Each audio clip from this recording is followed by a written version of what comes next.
thought of rosacea as just sort of a redness, but you're saying there's actually sort of an acne look in some cases or styes. Where do you find, I guess rosaceafacts.com, is that a good place? Like, where do you see pictures? A lot of people need to see pictures. Rosaceafacts.com is a great resource to learn more about rosacea and what the triggers are. Another thing that separates out rosacea from acne is that rosacea does have environmental triggers. One of the biggest triggers is stress. And I like to say, you can't avoid stress. That's not realistic, nor is it desirable, right? Because sometimes stress means you're going outside your comfort zone, right, and you're growing. And so it sometimes is practical and useful. But it's how you manage the stress that can make a very big difference. There's also other triggers, not so much sun as in UV rays, but the infrared or the heat that the sun creates. So it's extremes in temperatures and sometimes just heat that can make your skin flush, that can make the rosacea trigger or flare. Other triggers are sometimes spicy foods. It's not all spices for all people. My personal trigger is vinegar. I have rosacea too, and my personal trigger is vinegar. So when I have a balsamic reduction or balsamic dressing on, or any vinegar dressing on a salad, the next day I know I'm going to pay the price.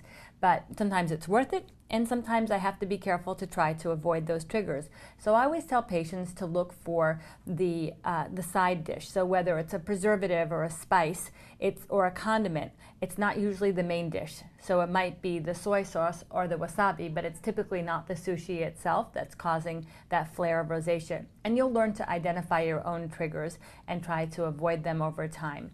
Sometimes it's a combination of triggers.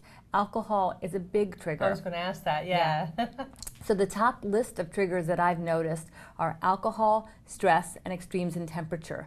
Caffeine is not a particular trigger for rosacea for most people. And so I don't have patients avoid caffeine unless they know in themselves it happens to be a personal trigger, but it's not generally one of the major triggers for rosacea. But if you have a hot cup of coffee, it could be the heat that's causing it, not so much the caffeine itself. Oh, okay. And as a matter of fact, caffeine used in topical products can help calm the skin and minimize some of the signs that we see in rosacea. Interesting. So as soon as you see it like starting to break out, you start eliminating certain things and Exactly. to see what. Now, is there like a medical, for people that have it worse, is there a medical treatment you can do, like lotions? There are amazing prescription products that can help control the symptoms of rosacea. So this is a chronic condition and we don't have a cure. It typically starts in the late 20s up to 30s, 40s and up. It's not a condition we typically see in teenagers.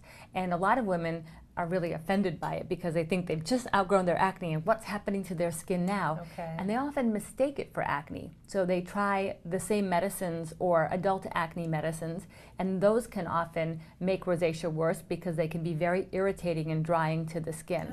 Or they may just think they have sensitive skin, when in fact they really don't. They have a condition that when controlled, their skin is really not any more sensitive than anyone else.